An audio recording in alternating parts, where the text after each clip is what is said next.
The minute hand on my watch read 37 when it happened, when my headphone cord caught on the apartment door handle as I was leaving for my evening run.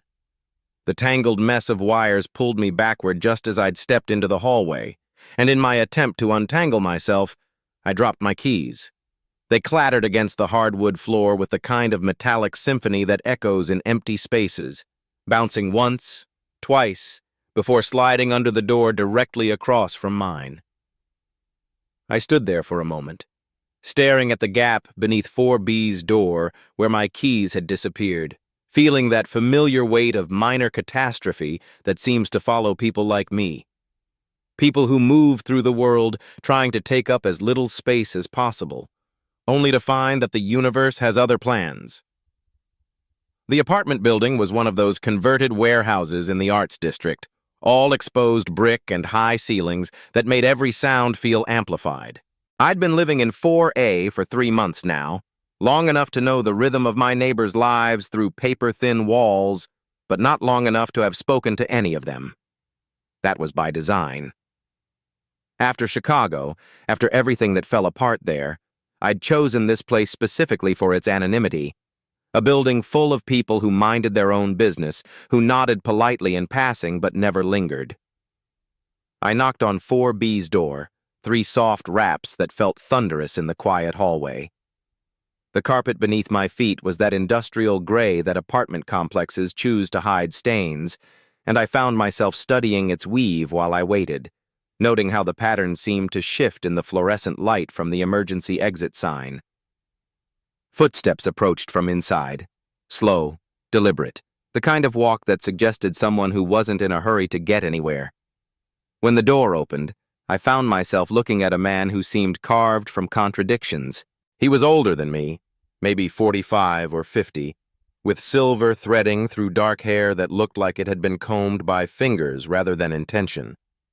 His eyes were the color of storm clouds, and there was something in them that reminded me of lake water in winter, deep and still, but with currents moving underneath. "I'm sorry to bother you," I said, my voice coming out smaller than I'd intended. "My keys slid under your door. The headphones got caught on the handle, and—" I gestured vaguely at the tangled cord still wrapped around my wrist, feeling heat creep up my neck. He looked down at me. He was maybe 6 inches taller, with the kind of presence that filled door frames, and something shifted in his expression. Not irritation, which I'd expected, but something softer. Recognition, maybe. Or understanding. "Of course," he said. And his voice was exactly what I'd imagined it would be during those nights when I'd heard him moving around his apartment, playing old records at volumes just loud enough to bleed through the walls. Rich and careful, like someone who'd learned to measure his words. "Come in. I'll help you find them." The invitation hung between us for a moment, and I felt that familiar flutter of panic that came with unexpected human interaction. In Chicago, I'd gotten good at deflecting these moments, making excuses, keeping conversations brief and functional. But something about the way he stepped back from the doorway, the way he waited without pressure, made me nod and follow him inside. His apartment was the mirror image of mine, but where I'd left my walls bare and my furniture minimal, he'd created something that felt like a living thing. Books lined every available surface, not just shelves but stacked on the floor, on the windowsill, on the kitchen counter. The walls were covered with photographs, but not the kind you'd expect in a bachelor apartment. These were landscapes mostly. Mountains and forests and bodies of water that looked like they'd been captured in moments of perfect solitude. "I'm Marcus, by the way," he said, kneeling near the entryway where my keys had presumably landed. The movement was fluid despite his size, and I caught myself watching the way his shoulders filled out his gray sweater. "David," I replied, hovering awkwardly in his doorway. "I live across the hall." "I know," he said simply, not looking up from his search. "You run every evening at the same time. 7:15 usually. Tonight you're a few minutes late." The observation should have felt invasive, but somehow it didn't. There was no judgment in it, just the kind of quiet attention that suggested someone who noticed patterns, who paid attention to the rhythms of the world around him. It made me wonder what else he'd noticed about me, what other small details of my carefully ordered life had registered in his consciousness. "Found them," he said, rising with my keyring in his palm. But instead of handing them back immediately, he examined them with the kind of focus usually reserved for important documents. "Chicago," he said, noting the Cubs keychain I'd forgotten was there. "You're from Chicago?" It wasn't a question, but I nodded anyway. "Was. Until 3 months ago. Long way to come for—" He gestured around us, at the converted warehouse, the neighborhood of galleries and coffee shops that stayed open too late and closed too early. "What brought you here?" The question was casual enough that I could have deflected it easily. Could have given him the standard answer I'd rehearsed for moments like this. Job opportunity, fresh start, love of mountain air.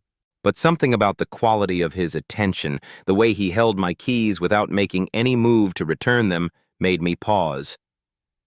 "I needed to disappear for a while," I said, and immediately felt exposed by the honesty. Not in any dramatic way. Just become someone else. Somewhere else. He nodded, and I got the sense that he understood exactly what I meant. That he'd maybe made his own version of that journey at some point. "And have you?" he asked. "Become someone else?" I considered this, looking around his apartment again, at the careful way he'd arranged a life that felt both solitary and rich. "I'm not sure yet. Still figuring out who I'm supposed to be here." The silence that followed wasn't uncomfortable, exactly, but it was charged with something I couldn't name. He was still holding my keys, and I was still standing in his doorway, and neither of us seemed particularly motivated to end the moment. "Would you like some coffee?" he asked suddenly. "I was about to make some, and it seems—" He paused, searching for words. "It seems like maybe we're both the kind of people who spend too much time alone." The observation hit closer to home than I'd expected. In Chicago, I'd had work colleagues, acquaintances, the kind of social network that looked functional from the outside but never quite felt real. Here, I'd been living like a monk, speaking to maybe 3 people a week outside of work, eating dinner in front of Netflix and telling myself I was healing. "I was supposed to go for a run," I said, but even as I spoke, I could feel my resolve wavering. "The trail will still be there in an hour," he said gently. "And honestly, you look like you could use the company as much as I could." There was something vulnerable in the admission, a crack in whatever careful armor he'd built around himself. It made him seem suddenly more human, less like the mysterious neighbor I'd constructed in my imagination, and more like someone who'd also learned to be careful with other people, who'd also discovered that loneliness was sometimes easier than the risk of connection. "Okay," I said, stepping fully into his apartment and letting the door close behind me. "But I should probably untangle these first." I held up my wrist, still wrapped in headphone cord. He smiled then, the first real smile I'd seen from him, and it transformed his entire face. The storm cloud eyes crinkled at the corners, and I caught a glimpse of the person he might have been before whatever had taught him to be so careful with the world. "Here," he said, reaching for my wrist. "Let me help." His fingers brushed mine as he worked to untangle the cord, and I felt that jolt of unexpected contact that comes from touching someone you've been thinking about without realizing it. His hands were warm and careful, and I found myself studying them. The way his fingers moved with practiced precision, the small scar across his knuckles, the silver ring on his right hand that looked like it had been worn for years. "You play guitar," I said, noting the calluses on his fingertips. "Used to," he said, not looking up from his work. "Still do sometimes. Late at night when I can't sleep. I hope it doesn't bother you." "No," I said quickly. "I like it. The music, I mean, it makes the building feel less empty." He glanced up at me then, and for a moment our faces were close enough that I could see the flecks of blue in his gray eyes, could smell whatever soap he used, something clean and uncomplicated. The headphone cord hung loose between us, forgotten. "There," he said softly, but he didn't immediately step back. "All untangled." I should have moved away then. Should have created the space that good neighbors maintain between themselves. Instead, I found myself studying his face the way he'd studied my keys, trying to read the story written in the lines around his eyes, in the way he held his mouth like he was always on the verge of saying something important. "Coffee," he said finally, stepping back and breaking whatever spell had settled between us. "Right. Let me make coffee." I watched him move around the kitchen, noting the way he seemed to know exactly where everything was, the practiced efficiency of someone who'd spent a lot of time alone but had made peace with it. He ground beans with a manual grinder, the kind that required patience and attention, and the sound filled the apartment with a domesticity that felt almost foreign after months of instant coffee and takeout containers. "How do you take it?" he asked, and something about the question felt weighted with more significance than it should have. "Black," I said. "Usually, but I'm not picky." He poured 2 mugs and handed me one, our fingers brushing again as I took it. The coffee was perfect, rich and dark and exactly the right temperature, the kind of coffee that suggested someone who cared about small rituals, who understood that some things were worth doing properly. We settled into his living room, him in a worn leather armchair that had probably been expensive once, me on a couch covered with a blanket that looked handmade. The evening light was fading outside his windows, casting everything in that blue hour glow that makes ordinary moments feel cinematic. "So what do you do?" he asked. "Besides run at 7:15 every evening and live across the hall from me." "I'm a paramedic," I said. "Started at Denver General about a month ago, still learning the city, the patterns of where people get hurt and why." Something shifted in his expression. Interest, maybe, or recognition. "That must be hard work, seeing people at their worst moments." "Sometimes," I agreed, "but also at their most honest. Pain has a way of stripping away everything unnecessary. People become very real when they're afraid." He nodded, cradling his mug between both hands. "What made you choose it?" "The work, I mean." It was a question I'd been asked in job interviews and first dates, and I'd always had ready answers about wanting to help people, about being drawn to medicine, about the adrenaline and the satisfaction of making a difference. But sitting in his living room, with evenings settling around us like a blanket, those answers felt inadequate. "I think I'm drawn to broken things," I said finally. "People, situations, moments where everything falls apart. Maybe because I understand what that feels like." The admission hung between us, more honest than I'd intended to be. He was quiet for a long moment, looking at me with that careful attention I was beginning to recognize as his default mode of being in the world. "And what broke you?" he asked gently. The question should have felt intrusive, but somehow it didn't.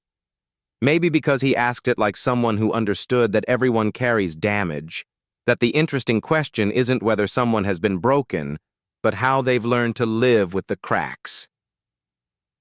"A person," I said, "in Chicago. Someone I thought I was going to marry." I paused, surprised by my own willingness to continue. "He left me for someone else. Someone louder, more confident, more sure of what they wanted from the world. Made me realize I'd been making myself smaller and smaller to fit into his idea of what our life should look like." Marcus nodded, not offering the kind of generic comfort that most people reached for in moments like this. He just listened, present and patient, like he had nowhere else to be. "What about you?" I asked. "What brought you here?" He was quiet for so long that I started to think he wasn't going to answer. He stared out the window at the city lights beginning to flicker on, and I watched the way the changing light played across his face. "A person too," he said eventually, "but not the way you might think.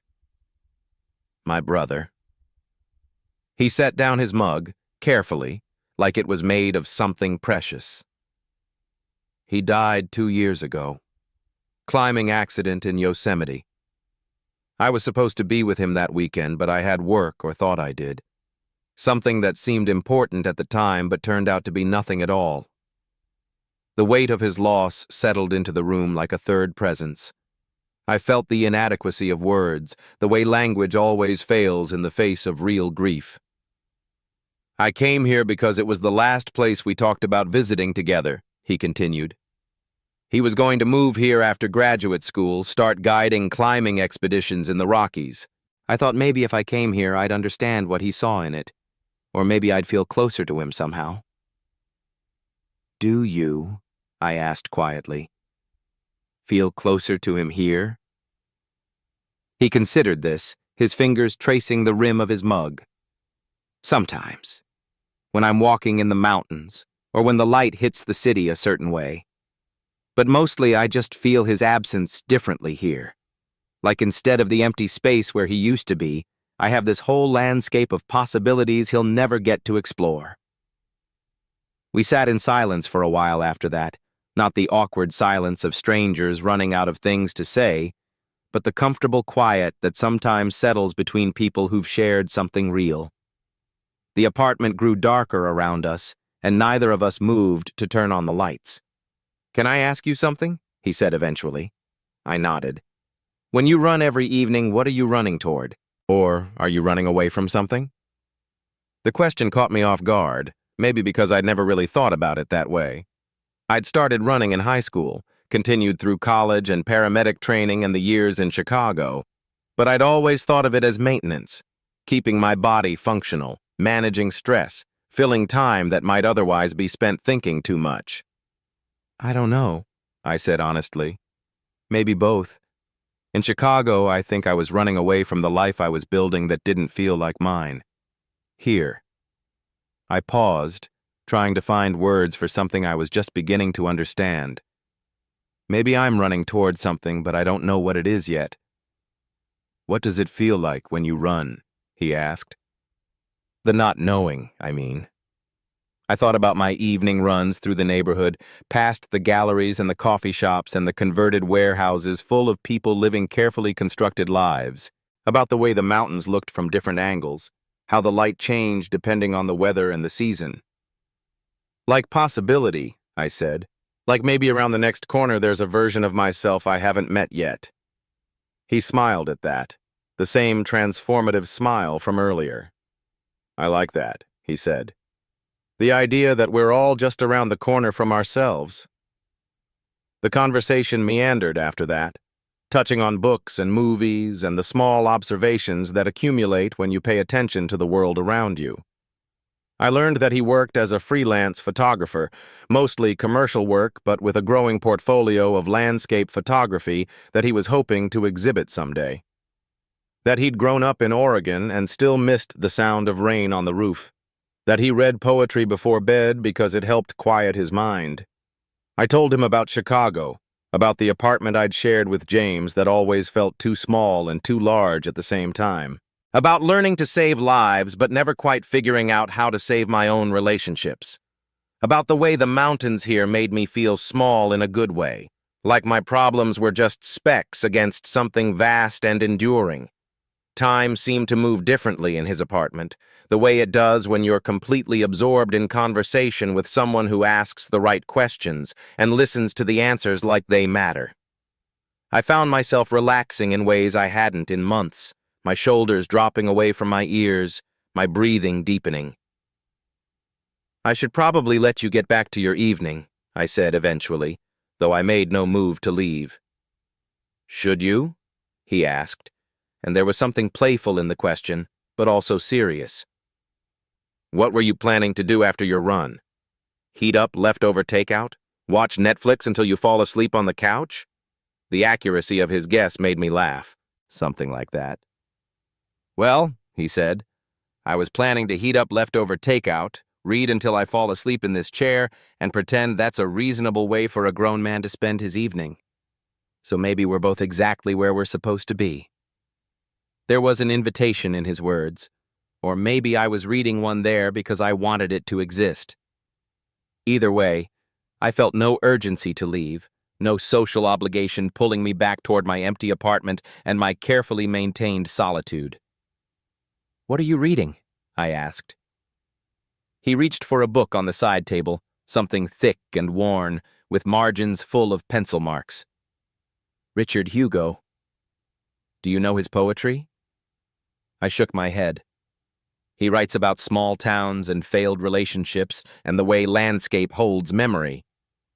Marcus opened the book, flipping through pages with the familiarity of someone who'd read them multiple times. "Listen to this. In your extended absence, you permit me use of earth, anticipating some return on investment." The words hung in the air between us, and I felt their weight in my chest. There was something about the way he read them, careful and measured, like each word mattered, that made me understand poetry differently than I had before. "That's beautiful," I said. "Sad, but beautiful." "Most beautiful things are sad, don't you think?" he said. "Or maybe sadness is just what makes beauty meaningful. The knowledge that it won't last forever." I considered this, looking around his apartment again, at the photographs and books and the careful way he'd arranged a life around loss. "Is that why you moved here? To make your brother's absence more beautiful somehow?" He closed the book and looked at me with that storm cloud gaze, and I felt like he was seeing something in me that I wasn't sure I was ready to reveal. "Maybe," he said. "Or maybe I moved here because I was tired of being sad in familiar places.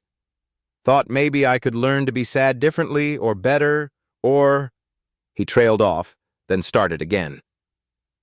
"Have you ever noticed how grief changes depending on where you feel it?" I thought about the months after James left, how our shared apartment had become a museum of our relationship, every object loaded with memory. How even after I'd moved most of his things out, the space itself seemed to echo with arguments and reconciliations and all the small intimacies that had evaporated like water on hot pavement. "Yes," I said. "In Chicago, everything reminded me of what I'd lost. Here, the sadness feels cleaner somehow, like it has room to breathe." "Exactly," he said. And there was something like relief in his voice, as if I'd understood something important. "In Portland, after Jamie died, I felt like I was drowning in memory. Every street corner, every restaurant, every hiking trail had a story attached to it. Here, I can miss him without feeling like the city itself is pressing down on me." The intimacy of the conversation surprised me. I wasn't usually someone who opened up to strangers, especially not about the complicated architecture of grief and healing. But something about Marcus made it feel natural, necessary even, like we were both people who'd been carrying our losses alone for too long. "Can I see some of your photographs?" I asked. He hesitated, and I caught a glimpse of the vulnerability that lived beneath his careful composure. "They're not very good," he said. "I mean, the commercial work pays the bills, but the personal stuff, it's mostly me trying to figure out how to see the world the way Jamie did." "I'd like to see them anyway," I said. "If you're willing to share them." He looked at me for a long moment, as if trying to decide whether I was someone who could be trusted with his attempts to make sense of beauty and loss. Finally, he stood and walked to a flat file cabinet in the corner of the room.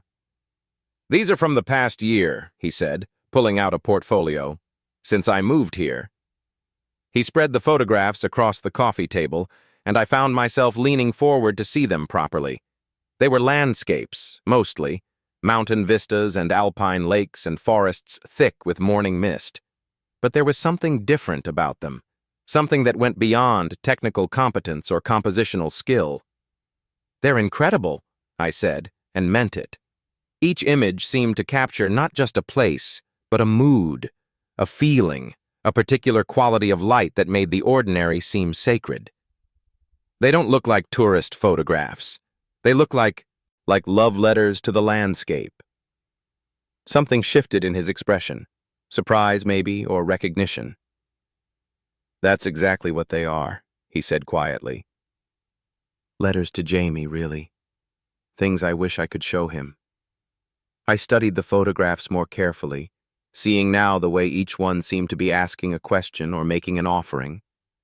There was longing in them, and loneliness, but also a kind of reverent attention that made the mountains and forests feel alive, populated by presence rather than absence. This one, I said, pointing to a photograph of a single aspen tree against a backdrop of snow-covered peaks. It looks like it's waiting for something. Or someone, he said, and our eyes met across the table. I took that on a trail Jamie and I had talked about hiking together. Spent the whole day there, trying to see it the way he would have. What did you see? He was quiet for a moment, his fingers tracing the edge of the photograph. That waiting can be a form of hope, he said. That even when someone's gone, the world still holds space for them. The words settled between us like a prayer, and I felt something shift in my understanding of both grief and beauty. In Chicago, I'd thought healing meant moving on, leaving the past behind and constructing something entirely new. But sitting in Marcus's living room, surrounded by his photographs and his careful attention to loss, I began to see another possibility, that maybe healing meant learning to carry what you'd loved in a different way, to make space for absence without being consumed by it. I wish I could see the world the way you do, I said. What way is that? Like everything matters. Like every moment and every place has something to teach you if you pay attention long enough. He gathered the photographs back into their portfolio, but his movements were slow, reluctant, as if he was also reluctant for the evening to end. Maybe that's just what happens when you lose someone suddenly, he said. You realize how much you missed while you were distracted by things that seemed important but weren't. So you try to pay better attention to what's left. I thought about my own relationship with attention, the way I'd spent years moving through the world on autopilot, focused on goals and plans, and the next thing on my list rather than the texture of the present moment. How much had I missed while I was busy trying to become the person I thought James wanted me to be? I've been thinking a lot about attention lately, I said. About how rarely I actually pay attention to what's happening right now instead of what happened before or what might happen next. What brought that on? Moving here, I think. Being alone in a new place without the familiar distractions. For the first time in years, I don't know what's supposed to happen next, so I have to pay attention to what's happening now. And what's happening now? He asked, and there was something in his voice that made the question feel significant, loaded with possibility. I looked around his apartment, at the books and photographs and the careful way evening light was fading into night. At Marcus himself sitting across from me with that patient attention that made me feel like I was worth listening to. I'm having the most interesting conversation I've had in months with someone I met an hour ago because my headphones got tangled in a door handle, I said. And I can't decide if that's the most random thing that's ever happened to me or if it feels exactly like what was supposed to happen. He smiled at that, and I realized I was becoming addicted to the way his whole face changed when he smiled, like clouds parting to reveal sun. Maybe both, he said. Maybe randomness is just pattern we don't understand yet. The observation felt true and mysterious at the same time, like the kind of thing that might keep me awake thinking long after I went home, which raised the question of when, exactly, I was planning to go home. I glanced at my phone and was shocked to discover that 3 hours had passed since I'd knocked on his door. The evening I'd planned to spend running and then collapsing in front of Netflix had transformed into something entirely different, something I hadn't realized I'd been hungry for until I found myself in the middle of it. I should probably go, I said, though everything in me resisted the words. Should you? He asked again. And this time there was something more direct in the question, a quiet invitation that made my heart speed up. We looked at each other across the coffee table, and I felt the weight of possibility settling between us. Not just the possibility of staying longer, but of what staying might mean, of what we might be building without quite meaning to. I don't want to overstay my welcome, I said. You're not, he said simply. I haven't enjoyed talking to someone this much in a long time. Since before Jamie died, maybe. It feels good to remember what that's like. The admission hung between us, vulnerable and honest, and I felt an answering vulnerability rising in my chest. When was the last time I'd felt genuinely interested in another person? When had I last felt seen and understood rather than tolerated or accommodated? It feels good to remember what a lot of things are like, I said. I think I forgot after Chicago. How to be curious about other people. How to let someone else's questions matter as much as my own answers. James, he said, remembering the name I'd mentioned earlier. He didn't ask good questions? I considered this, thinking back to the years of conversations that had mostly been about logistics and plans, and the careful negotiation of two lives being forced into a shape that suited neither of us particularly well. He asked the kinds of questions that had right answers, I said.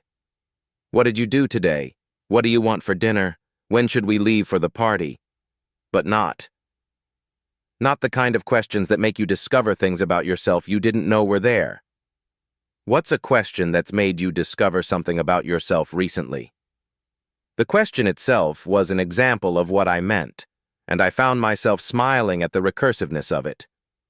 Marcus was someone who asked the kinds of questions that opened doors rather than closing them, that created space for answers you hadn't known you were carrying. You asking me what I'm running toward, I said. I've been running for 15 years and I never thought about it as having a direction. Just as movement, exercise, routine. But when you asked me that, I realized I've been running toward something my whole life without knowing what it was. And do you know now?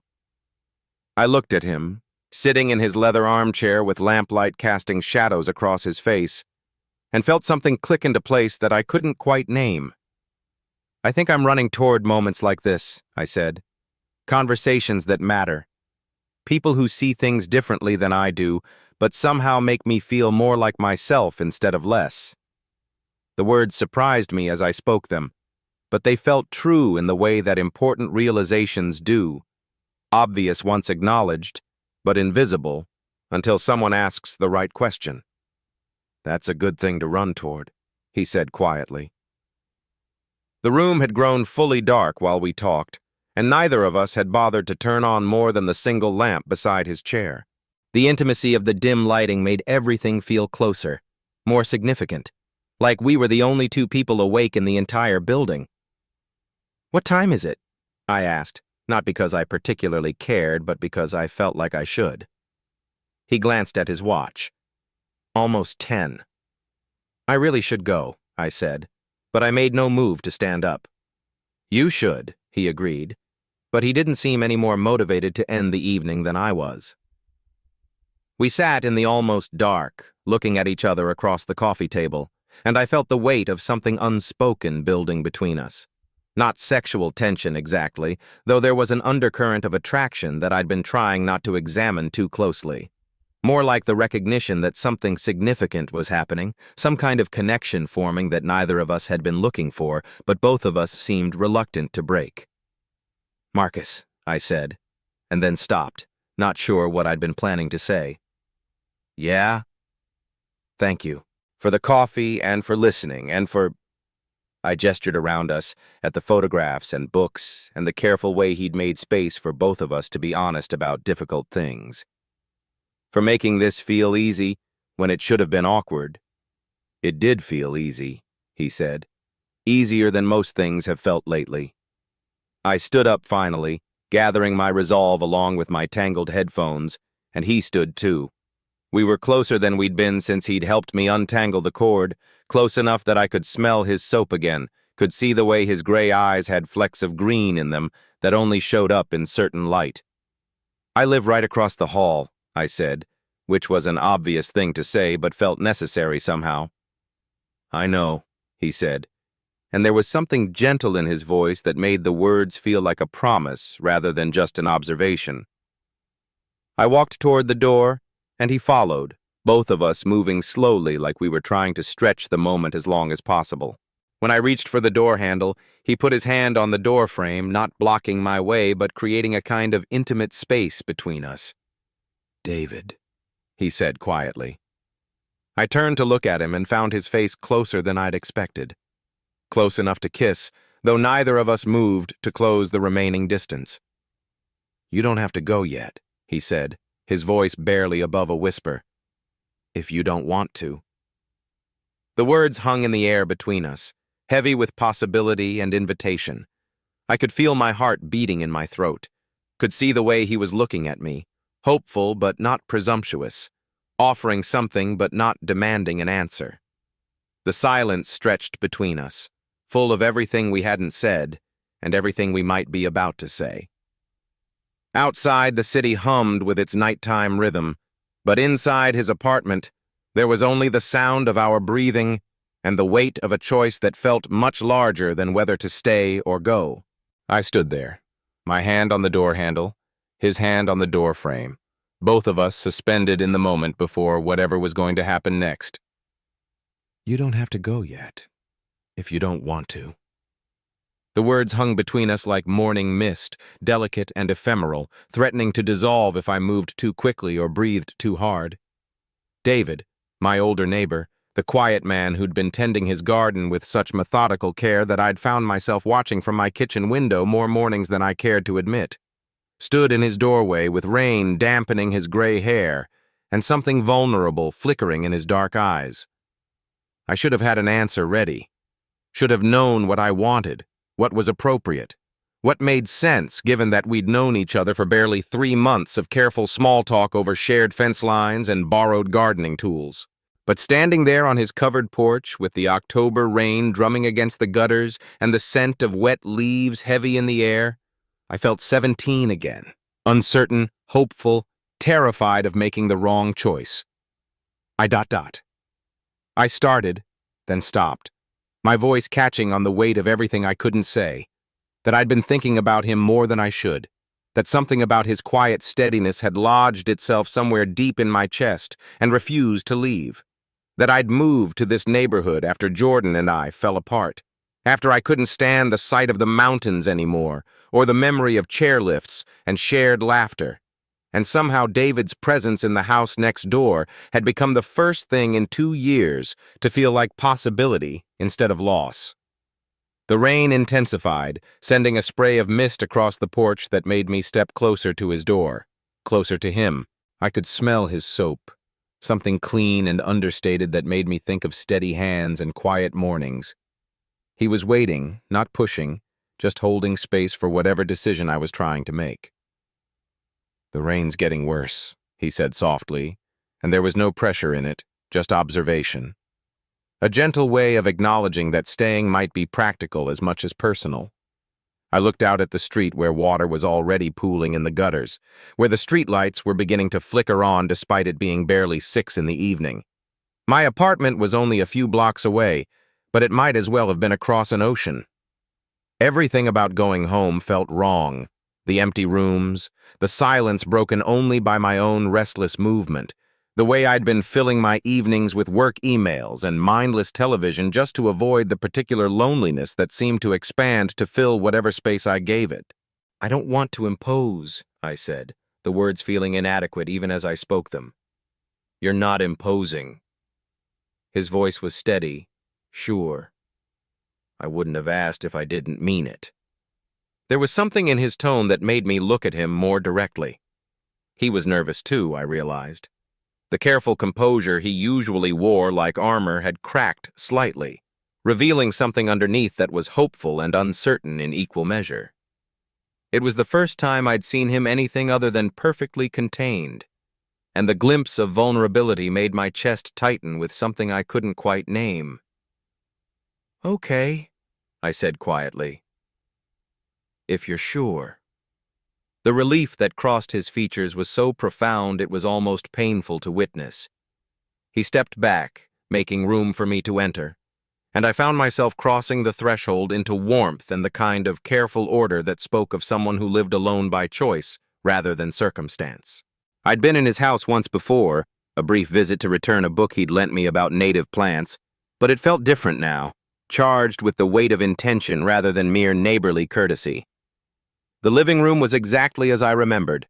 Comfortable furniture arranged for solitary living, bookshelves that spoke of quiet evenings and careful thought, the kind of space that had been created for peace rather than impression.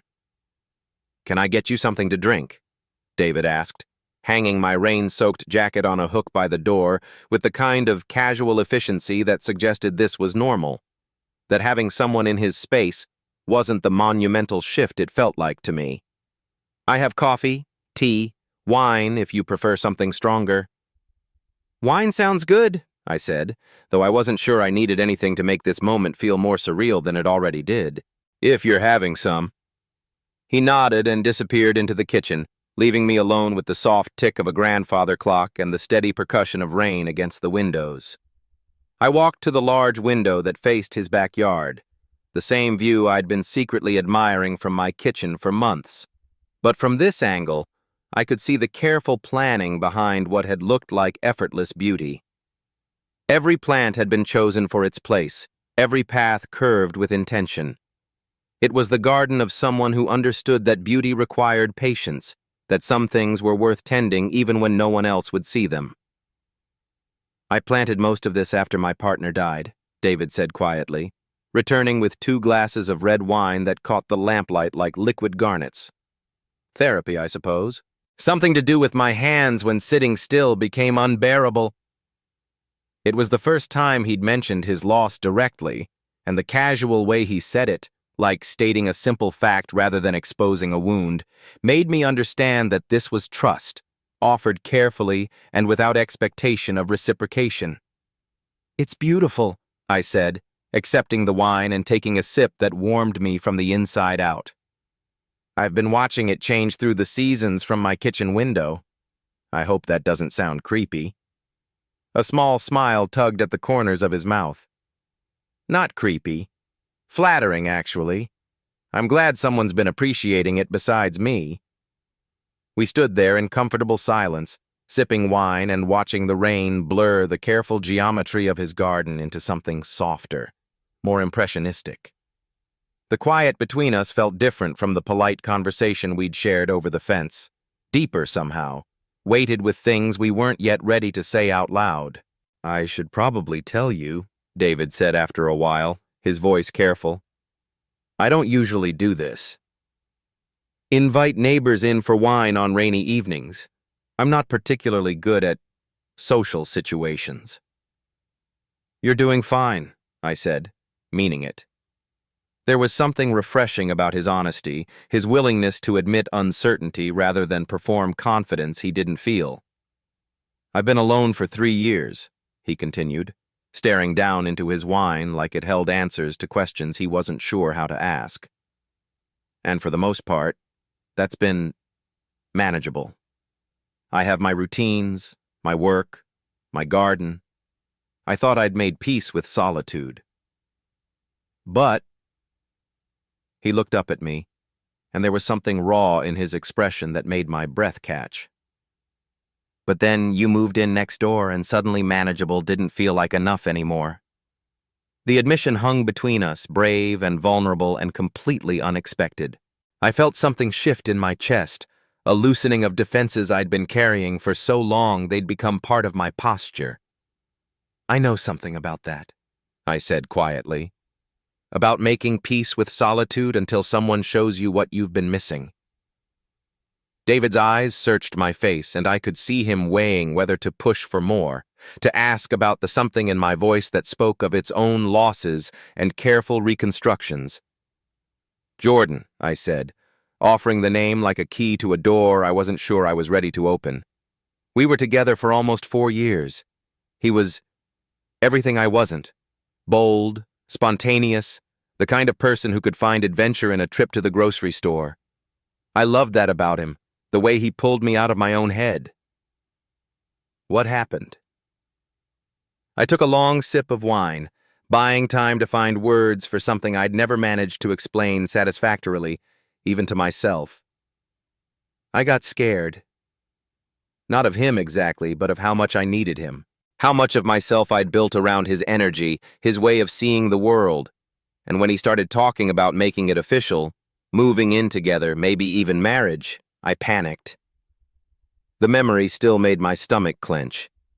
Jordan standing in my apartment with brochures for wedding venues scattered across my coffee table, his face bright with possibility while I sat frozen on my couch, unable to speak past the terror lodged in my throat. I told him I needed time to think, I continued. But what I really needed was distance. Space to figure out who I was when I wasn't half of something else. So I pushed him away, little by little, until he got tired of fighting for something I was too scared to want. David was quiet for a long moment, his expression thoughtful rather than judgmental. And afterward? Afterward, I realized I'd thrown away the best thing that ever happened to me because I was afraid of needing it too much. I laughed, but there was no humor in it. Classic self-sabotage. Destroy the thing you love before it can destroy you.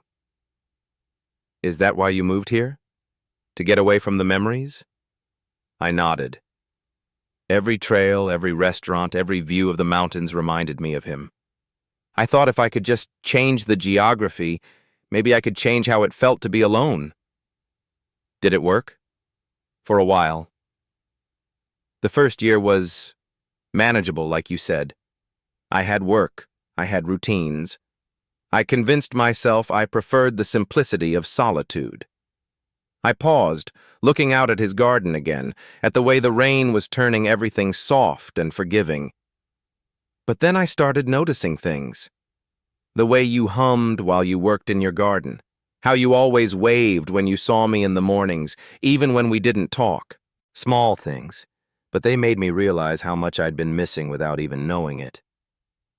David set his wine glass on the windowsill with careful precision, and I could see something working behind his eyes, a decision being made, a risk being calculated. Tom, my partner, he would have liked you, he said quietly. He was always trying to get me to be more social, to make friends with the neighbors. Said I was too content with my own company. Was he right? Probably. I've always been better with plants than people. Plants are predictable. You give them what they need, they grow. People are more complicated. But people can surprise you too, I said. In good ways. Yes, he agreed, looking at me with an intensity that made my skin feel too warm. They can. The rain outside seemed to intensify, drumming against the windows with renewed force. David glanced toward the sound, then back at me. You're welcome to stay until it passes, he said. Or longer, if you'd like. I have a guest room upstairs, or the couch is quite comfortable. I don't want you walking home in this weather. The offer was practical, reasonable, and yet it felt monumental. Like standing at the edge of something vast and unknown, not sure if the ground ahead was solid or if I was about to step off a cliff.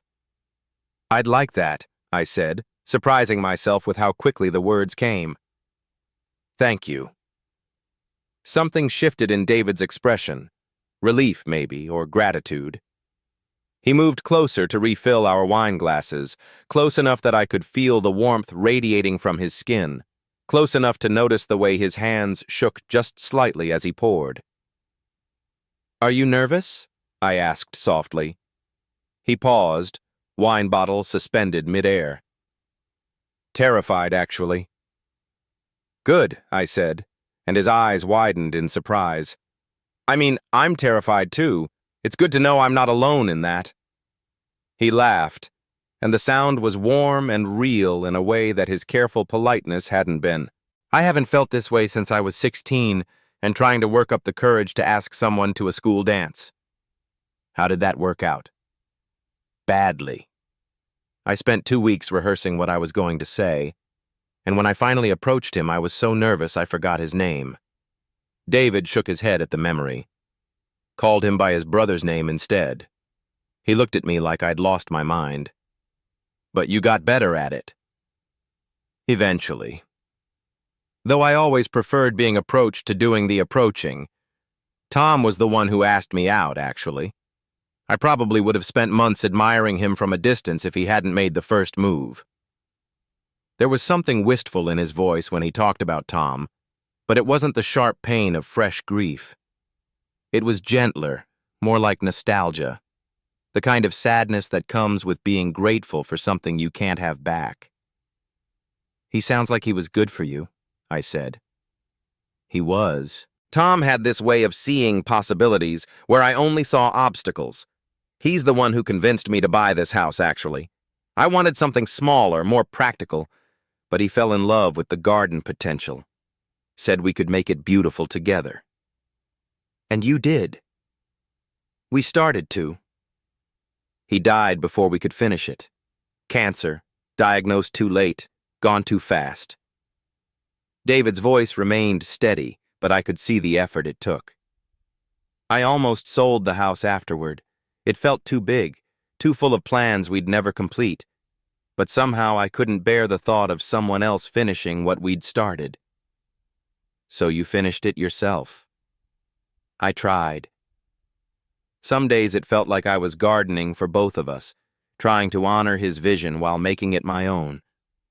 Other days it just felt like the most beautiful reminder of everything I'd lost.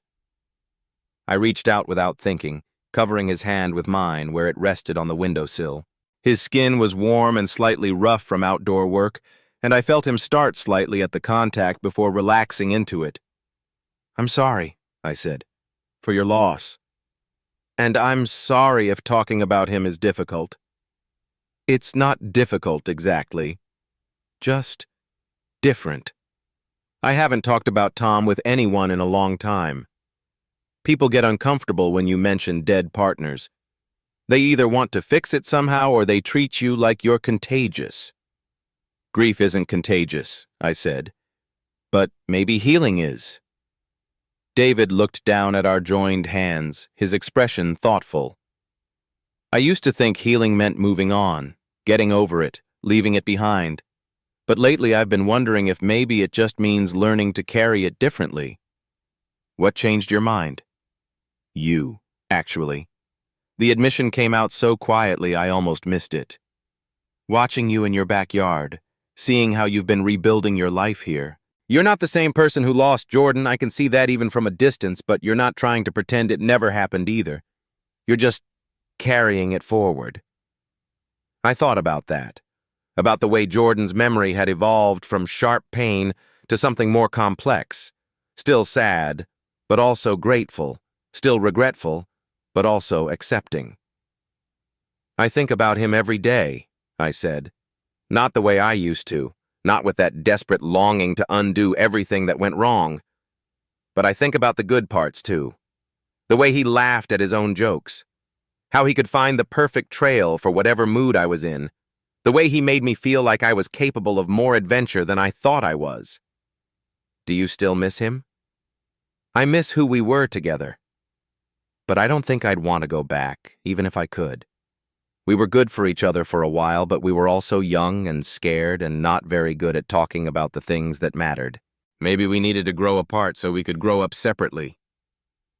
David turned his hand palm up beneath mine, intertwining our fingers in a gesture that felt both natural and monumental. "That's a generous way to look at it. It took me a long time to get there. For the longest time, I just felt guilty, like I'd thrown away something precious out of cowardice. And now? Now I think maybe some things are meant to be temporary. Beautiful and important and temporary." I squeezed his hand gently. "And maybe that doesn't make them less valuable. Maybe it makes them more so."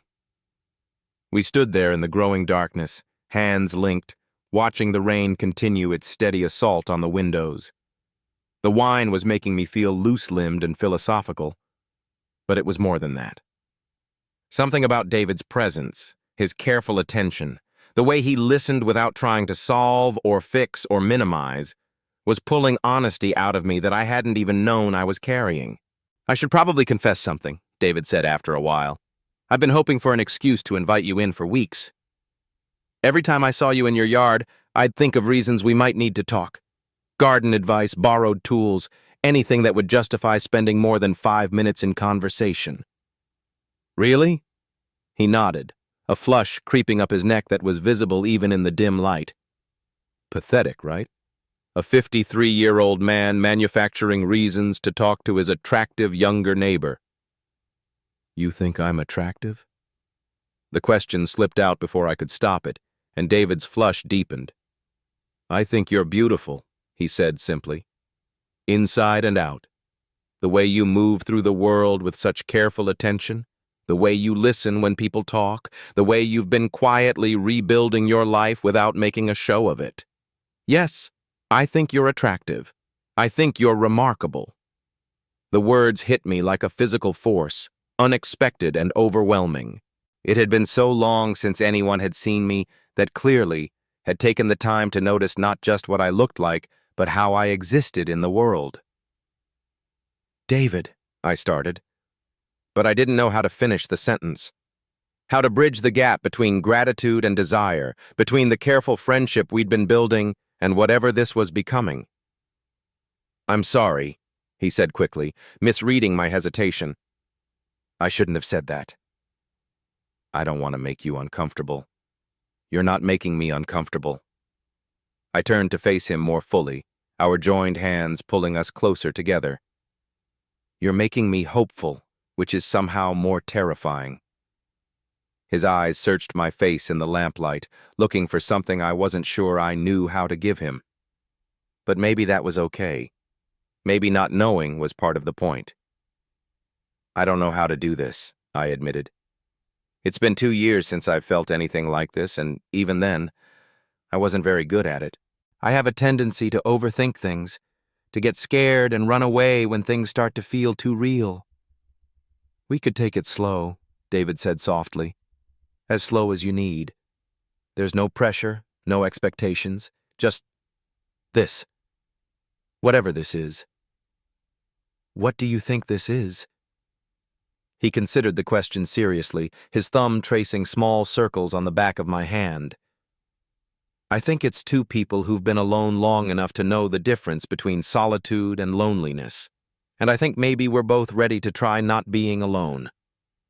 It was such a simple way to put it, and yet it captured something essential that I'd been struggling to name. Not a grand romance or a passionate love affair, just two people choosing each other's company over the safety of solitude. I'd like that, I said, trying not to be alone.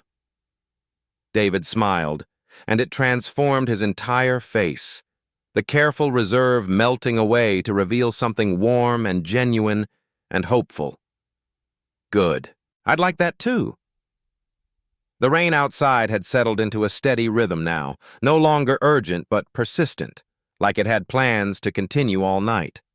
The sound created a sense of enclosure, as if the house had become a small island of warmth and possibility in the middle of a vast, wet darkness. Should we sit? David asked, gesturing toward the couch. We could put on some music, or just listen to the rain. Whatever you'd prefer. Just the rain, I said. I like being able to hear it. We settled on the couch, leaving space between us, but not too much space. The wine had made me feel loose and brave, and I found myself studying David's profile as he reached for his glass. The way the lamplight caught the silver in his hair, the careful way he moved, the quiet strength in his hands. He was beautiful in a way that had nothing to do with youth or conventional attractiveness, beautiful in the way that people become when you start to see not just what they look like, but who they are. Can I ask you something? I said. Of course. What were you thinking about earlier when you asked me not to go yet? I mean, what made you decide to take that risk? David was quiet for a moment, swirling the wine in his glass. I was thinking about regret, he said finally. About all the chances I didn't take when I was younger because I was too careful, too afraid of rejection or embarrassment. And I was thinking that I'm 53 years old, and if I don't start taking some risks now, when will I? That's very brave. It doesn't feel brave. It feels terrifying and necessary in equal measure. I understood that completely. The way some choices felt like stepping off a cliff, but staying put felt like a different kind of death. Slower, perhaps, but just as final. I'm glad you took the risk, I said. Me too. He looked at me directly, and there was something new in his expression, not just nervousness or hope, but a kind of quiet determination. Can I ask you something now? Yes. What do you want? Not from me, necessarily, but from from life. I know that's a big question, but I keep thinking that I spent so many years focused on what other people needed from me that I forgot to think about what I wanted for myself. It was a big question, and one I'd been avoiding for longer than I cared to admit. What did I want? For so long, my wants had been defined in the negative. I didn't want to be hurt again. I didn't want to need anyone too much. I didn't want to repeat the mistakes that had cost me Jordan. But those weren't wants so much as fears dressed up as preferences. I want to feel connected to something again, I said slowly, working out the words as I spoke them. Not just romantically, but fundamentally. I want to wake up in the morning with a sense of purpose that goes beyond just getting through the day. I want to matter to someone, and I want someone to matter to me. That doesn't sound like too much to ask, doesn't it? Sometimes I think I'm being greedy, wanting more than the perfectly adequate life I've built for myself. Adequate isn't the same as fulfilling, David said gently. There's nothing wrong with wanting more than adequate. I felt something loosen in my chest at his words, permission, maybe, to want things I'd been too afraid to name. What about you? What do you want? David set his wine glass aside and turned to face me more fully. I want to remember what it feels like to share my life with someone. Not just the big moments, but the small ones, too. I want someone to tell about the book I'm reading, or the new plant I'm trying in the garden. I want to care about someone else's day, and I want someone to care about mine. That sounds lonely, the way you've been living. It has been, he admitted.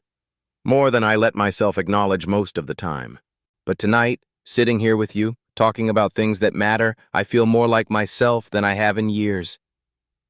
The honesty in his voice made my throat tight with emotion. I feel the same way. We looked at each other in the soft lamplight, and I could feel something shifting between us. The careful politeness of new friendship evolving into something deeper and more complex. Not love, not yet, but the possibility of love. The recognition of someone who could become essential to your happiness, given time and trust and the courage to let it happen. David, I said softly. Yes? I didn't have words for what I wanted to say, so instead I reached out and touched his face, just a gentle brush of my fingers against his cheek, but enough to make his eyes flutter closed and his breath catch. Is this okay? I whispered. More than okay, he breathed. I leaned closer, drawn by something I couldn't name but didn't want to resist. He met me halfway, and when our lips touched, it was soft and tentative and perfect.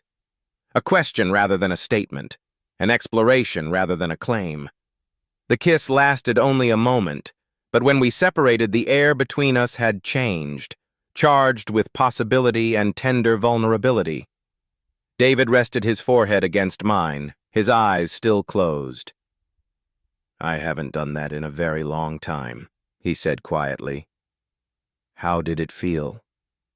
Like remembering something I thought I'd forgotten. He opened his eyes and looked at me with wonder. Like coming back to life. I knew exactly what he meant. The kiss had awakened something in me that had been dormant for so long I'd almost forgotten it existed. Not just desire, but the capacity for intimacy, for connection that went beyond the careful boundaries I'd constructed around my heart. I should probably warn you, I said, my voice slightly unsteady. I'm not very good at taking things slow. Once I start feeling something, I tend to want all of it at once.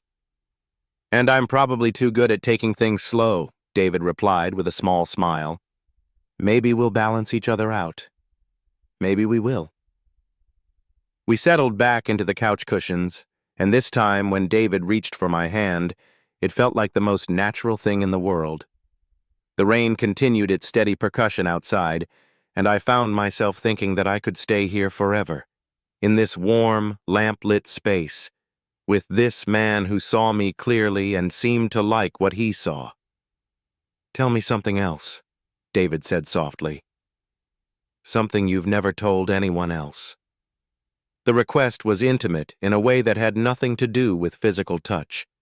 I thought about all the small secrets I carried, fears and dreams and moments of unexpected beauty that had never seemed worth sharing with anyone. "I still write letters to Jordan sometimes," I admitted.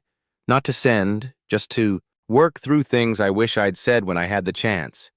I know it's probably unhealthy, but it helps me make sense of things." "What kind of things do you tell him?" "That I'm sorry, mostly.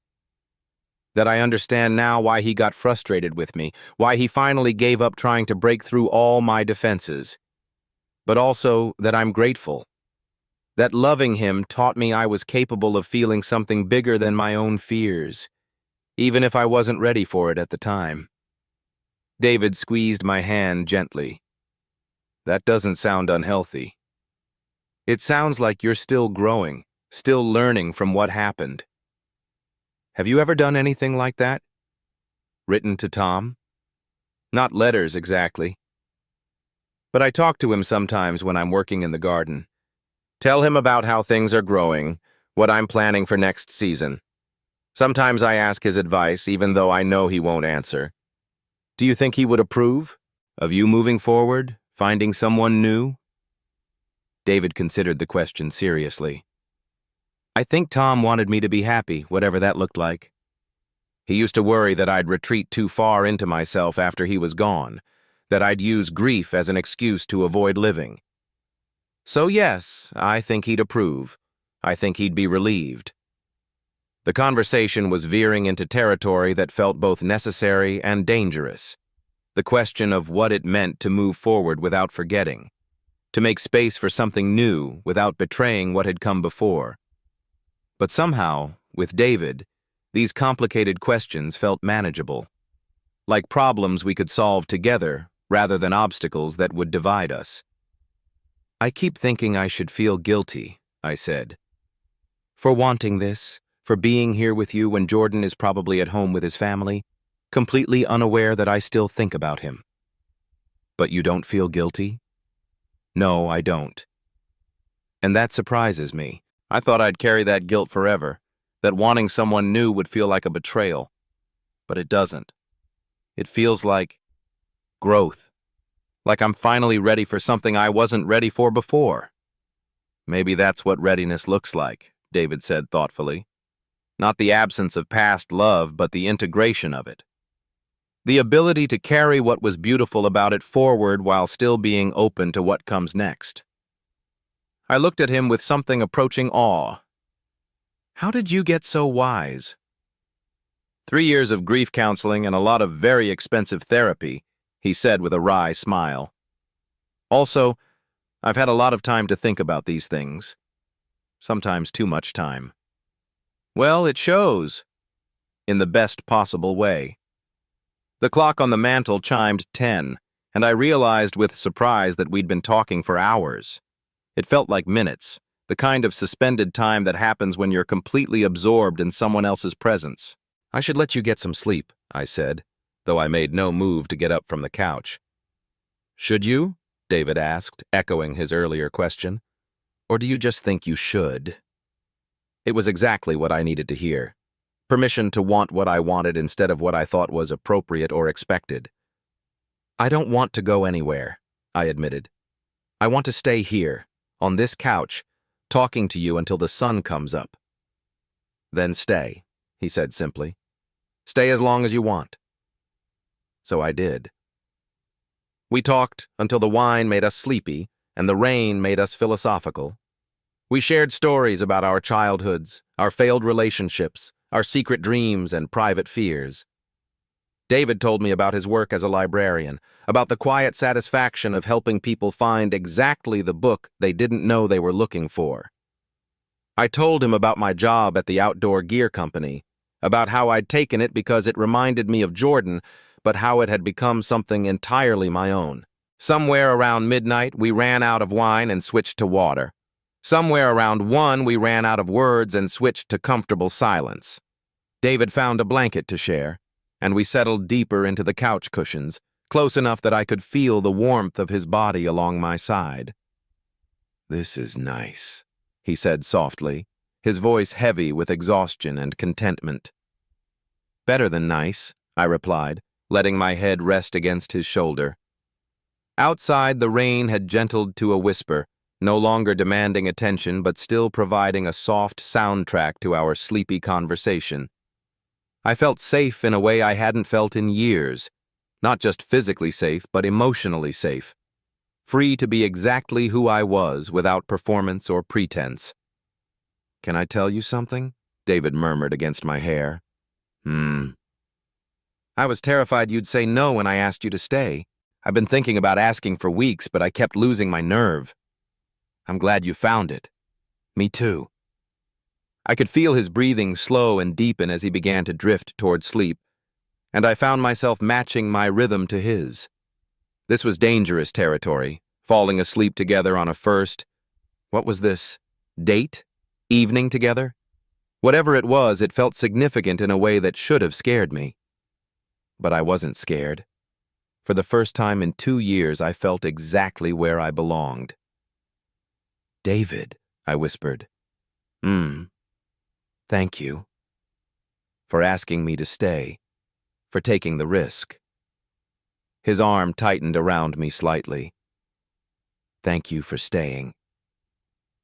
I closed my eyes and let myself sink into the warmth of his presence, into the steady rise and fall of his chest beneath my cheek. Outside, the rain continued its gentle benediction, and somewhere in the space between sleeping and waking, I felt something shift. A door opening, a possibility taking root, the first tentative shoots of whatever we were becoming breaking through the careful soil of solitude I'd been tending for so long. When I woke, hours later, it was to gray morning light filtering through the windows and the realization that sometime during the night, we'd shifted so that we were lying fully entwined on the couch, David's arms wrapped around me, my face pressed against the soft cotton of his shirt. For a moment, I panicked. This was too intimate, too fast, too much. But then David stirred against me, murmuring something soft and wordless, and the panic dissolved into something warmer and more complex.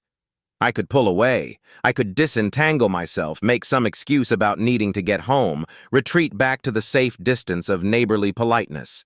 But lying there in the soft morning light, listening to David's quiet breathing and feeling more rested than I had in months, I realized I didn't want to pull away. I wanted to stay exactly where I was, wrapped in the possibility of whatever we were becoming, brave enough to see where it might lead.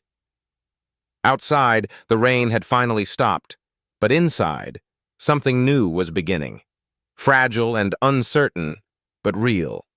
And for the first time in longer than I could remember, real felt like enough.